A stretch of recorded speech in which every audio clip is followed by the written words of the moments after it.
pessoal, tudo bem? Esta vai ser a nossa aula número 9 da Biologia B, Alterações Ambientais. Eu queria que você repensasse em alguns conceitos que nós já vimos. O conceito dos ciclos biogeoquímicos. Desde a formação dos ambientes terrestres, esses ciclos biogeoquímicos têm ocorrido, onde você tem ali um ciclo de matéria, uma troca entre os seres vivos com o meio não vivo. A partir do momento que o homem surgiu e ele começou a se estabilizar, deixou de ser nômade e se estabilizou num determinado ponto, ele começou a modificar esse equilíbrio. E nessas modificações, durante todo o progresso cultural que o homem fez, nós tivemos a liberação no ambiente de substâncias que não estavam presentes ou que ainda estavam presentes, mas nós conseguimos aumentar essa concentração delas no ambiente. E foi essa alteração, essa introdução de elementos químicos, de elementos que antes existiam, mas em quantidades menores, ou que antes não existiam e nós introduzimos, é que provocaram essas alterações ambientais que nós vamos ver hoje, ok? Então vamos começar. Então, para esclarecer bem, vocês têm que lembrar que poluente é toda substância que vai causar um efeito nocivo no ser vivo, que vão ser de dois tipos esses poluentes, ou quantitativos ou eles vão ser qualitativos. Quantitativos quando eles já existem naturalmente na natureza e essa atividade humana está somente aumentando a sua concentração, a disponibilidade desse produto, que é o que ocorre com o dióxido de carbono, ok? E os qualitativos são aqueles produtos sintéticos que estão sendo produzidos ou por algum motivo foram soltos nessa natureza e vão começar a partir de um determinado momento de uso da atividade humana, vão começar a ser disponibilizados na natureza, como os compostos radioativos, ok? Para iniciar nossos estudos sobre alterações ambientais, nós vamos começar com o dióxido de carbono. O dióxido de carbono ele é extremamente importante para nós, para a Terra toda, porque ele vai manter o calor na Terra. Ou seja, é um fenômeno que ele promove de forma natural, que é o efeito estufa. Então, naturalmente, a luz do Sol penetra a atmosfera, bate na superfície terrestre, e parte do calor vai ser refletido, em torno de 30%, o resto vai ser concentrado na atmosfera. Então, nós temos o metano, o gás carbônico, a água, vapores d'água, que retém esse calor. Então, mantém assim a Terra numa temperatura média de 17 graus Celsius. Quando o homem entrou com as suas atividades culturais, com as suas atividades produtivas, ele fez o quê? Ele aumentou a quantidade, a concentração desses gases do efeito estufa. Aumentando essa quantidade de gases, muito mais calor vai ser segurado, vai ser preso aqui na próxima superfície terrestre, fazendo com que o efeito estufa seja elevado, agravado, ou seja, você vai aumentar a temperatura média da Terra. Só para você entender como que seria esse efeito estufa, é mais ou menos assim. Se você tem um carro aqui, deixar estacionado você foi no mercado e deixou ele no estacionamento, deixou ele todo fechado. O que vai acontecer? Está 25 graus fora no ambiente. O carro ficou sob o sol. Os raios do sol estão entrando, vai começar a bater dentro, no interior do veículo, nos bancos, vai produzir a onda infravermelho, vai ser transformada em energia térmica, vai superaquecer. Na hora que você sair do supermercado e entrar nesse carro, a sensação é de até 40, 45 graus Celsius. Isso é um efeito estufa. E graças a esse efeito estufa é que nós conseguimos também utilizar essa técnica na produção de alimentos, por exemplo. Isso aqui é uma estufa, que então uma estufa funciona da mesma forma, o calor entra, aquece o solo, o calor fica retido aqui dentro desse espaço, permitindo que floresça, olha aqui as flores, floresça ou frutifique algumas plantas num ambiente árido ou extremamente hostil, como é que é o caso. Essa floreira que você está vendo aqui era da estação polonesa na Antártida, ok? Como eu falei para vocês, os gases do efeito estufa são extremamente importantes e nós temos que saber como que está acontecendo esse aumento na sua concentração. E isso é bem claro. Então, começando lá no gás carbônico, dióxido de carbono, digamos assim, o ponto crucial, ou seja, que faz com que ele aumente em grande quantidade a sua concentração na atmosfera, é a queima dos combustíveis fósseis. Por quê?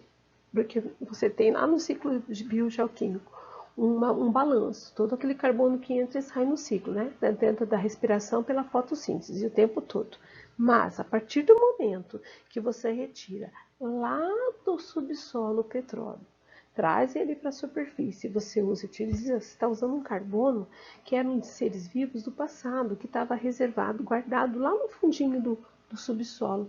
Você retirou aquele carbono de lá, está introduzindo um carbono que não contabilizava, não estava contabilizado no ciclo de agora. Se não estava contabilizado no ciclo de agora, ele está sendo em excesso, está sendo depositado em excesso na atmosfera. E isso vai contribuir para o aumento da nossa temperatura terrestre. Tá? Então, ele é extremamente importante. E outros elementos que nós temos feito, né, outras atividades que nós temos executados na Terra. O desmatamento e as queimadas. Outros gases que nós temos que nos preocupar vamos supor, os vapores d'água. Então, você sabe, se aumentar a temperatura da Terra, vai aumentar a evaporação, aumentar a concentração de vapor d'água. Para você entender como o vapor d'água é importante, é só você pensar num deserto. Isso aqui é um deserto, tá? Um deserto. De dia é extremamente quente e de noite é extremamente frio. Por quê? Porque o sol bate, aquece, superaquece o solo, o ambiente fica super quente durante o dia. À noite, devido à falta da água, a falta dos vapores de água, faz com que esse calor se dissipe rapidamente. Então, a noite vai ser extremamente fria. Então, quanto mais vapor de água tiver no meio ambiente, ou seja, quanto maior for a minha evaporação, maior vapor de água presente na atmosfera, maior vai ser a concentração do calor, ou seja, a água vai segurar esse calor. Segurando o calor, também vai auxiliar na elevação da temperatura terrestre. Tá? Outros gases que vocês têm que conhecer é o metano, né? O metano ele vem principalmente da decomposição dos materiais. Esse gás poderia ser facilmente reutilizável se nós tivéssemos políticas que nos aterros sanitários ou tivesse todas as cidades com aterros sanitários e conseguisse coletar esse gás para utilização, porque é o mesmo gás que a gente utiliza para o cozimento na cozinha, né, o gás de botijão. Nós também temos que lembrar que nós estamos consumindo muita carne, nós estamos criando muito gado, e o gado, tanto pelo arroto quanto pelos gases que eles liberam, eles acabam soltando esse gás metano. Então, se nós diminuíssemos o consumo de carne, diminuíssemos a criação desses animais, esses ruminantes, nós também estaríamos contribuindo para não dar uma gravidade a esse efeito estufa, ajudaríamos a reter, conter esse efeito estufa agravado. E outros, né, como o óxido nitroso, que você tem aqui, tá? ou o dióxido de enxofre, todos vão acabar colaborando na retenção do calor. E o CFC, que vai atuar no ozônio. O ozônio também vai colaborar com o aumento da temperatura, porque quando o ozônio está lá na estratosfera, nos protegendo, fazendo a camada de ozônio, é ótimo, está nos protegendo dos raios ultravioleta do Sol. Mas, se ele desce e está muito próximo à superfície da terrestre, ele também vai fazer retenção de calor. Fazendo retenção de calor, vai colaborar com o agravamento do efeito estufa. Então, vamos lá, recapitulando lá o efeito estufa. Você sabe que a luz, né? A luz ela vai trazer a luz solar, vai trazer o calor e vai aquecer e manter a Terra aquecida, que é fundamental para a vida. Mas as nossas ações, tanto pelas indústrias quanto pelos automóveis, né, caminhões e queima de combustível fóssil, está aumentando a concentração de gás carbônico. Isso vai influenciar nessa elevação de temperatura. Se nós tivéssemos, né, florestas e algas, rios limpos, esse gás carbônico seria incorporado através dos ciclos biogeoquímicos, estariam presentes, eles iam fazer um sequestro de carbono, estariam presentes nas suas estruturas, como se você plantar uma árvore, o carbono vai ficar preso ali no tronco da árvore, vai ficar preso na estrutura dela, você conseguiria equilibrar esse calor, né, esse efeito estufa, ou seja, não ia ter o agravamento desse efeito estufa. Né? Existem leis que pedem para que a empresa não polua. Se ela poluir, ela tem que pagar uma multa. Essa multa deveria ser revertida para o meio ambiente, para a preservação do que nós temos ainda, né, para a conservação daquilo que sobrou. Ou a empresa pode manter um ambiente, né, que em metragem que seja capaz de absorver, de sequestrar o tanto de gás carbônico que ela produz. Se ela produz 1 tonelada de gás carbônico, esse ambiente que ela mantém tem que consumir 1 tonelada de carbono para evitar que ele fique, né, solto na atmosfera e provoque o agravamento do efeito estufa. As consequências do efeito estufa são diversas, tá? Então, primeira coisa, se eu tenho lá elevação da temperatura, eu vou ter uma elevação, como eu já falei, da evaporação, tá? Se isso acontecer, também vai derreter as calotas polares. Se eu vou derreter essas calotas polares, aí vai ter uma expansão dos níveis do mar. Se os níveis do mar vão subir, eu vou ter um desaparecimento de ilhas e de regiões costeiras. Se eu tenho isso, eu vou ter, além do desaparecimento de espécies importantes, eu vou ter, né, do ponto de vista social, uma migração forçada. Então, eu vou ter muitas pessoas saindo de suas regiões e indo para o interior dos países. Além de ter uma alteração geral, né, em todo o ambiente. Eu vou ter tufões, ciclones, secas, né, alterações de ventos, de correntes de ventos, correntes de água. Então, todas essas consequências, elas estão previstas se continuar do jeito que nós estamos, em aumentando a temperatura da Terra, devido aos poluentes que nós estamos liberando na atmosfera. Tá? Então, você tem aqui algumas imagens de exemplos de secas, as queimadas que acabam provocando isso, né? E os alagamentos que poderão ocorrer devido ao agravamento do efeito estufa, ao aquecimento global. Mais algumas imagens para você ver, né, sobre as calotas polares. Então, você vê aqui um caminho, né, de o que está acontecendo com a quantidade de gelo que antes existia nessa calota do Polo Norte, que agora nós não temos mais, o quanto já diminuiu, os efeitos disso sobre os animais que lá vivem, né? E aqui, no caso, o que você antes tinha um mar congelado, que agora você não tem, você tem partes, né, e pedaços enormes de iceberg se desprendendo das geleiras, né, se perdendo e contribuindo para o aumento do nível do mar. E o que nós podemos fazer para ajudar? Bem fácil. Primeira coisa é diminuir o uso de combustíveis fósseis. Nós sabemos que tem uma tecnologia maravilhosa aí vindo para a utilização de carros que não sejam dependentes desse combustível fóssil, né? Enquanto isso não ocorre, a gente tem que usar catalisador. O catalisador vai auxiliar, né, na liberação, né, de gases não poluentes na atmosfera. Nas indústrias, eu também posso usar os filtros, evitando que libere-se esses gases através das suas atividades. Vou usar energia de fontes limpas, então sempre pedir, né, pedir por este tipo de energia. Posso também usar transporte coletivo, bicicleta, sistemas de carona, isso é bem interessante, quando você tem um grupo de pessoas que vão todos para o mesmo lugar, fazer um rodízio, né, nessas caronas, nos carros, para você evitar o transporte de uma pessoa por veículo, né? Colaborar com a coleta e reciclagem do lixo, né? É aquilo que eu já falei, ó, recuperar desse lixo gás metano, isso é importante. Usar iluminação natural, nós temos vários materiais que hoje são possíveis nas construções, de você poder utilizar o máximo de luz solar, né, evitando o desperdício, né, impedir desmatamentos, né, usar técnicas limpas na agricultura, de preferência sem o uso de produtos contaminantes nessa agricultura. Quando você tiver construções de casas e prédios inteligentes que coletem água, que usem placas solares, existem várias formas da população colaborar, né? Existem vários meios para que a gente evite que continue esse agravamento do efeito estufa.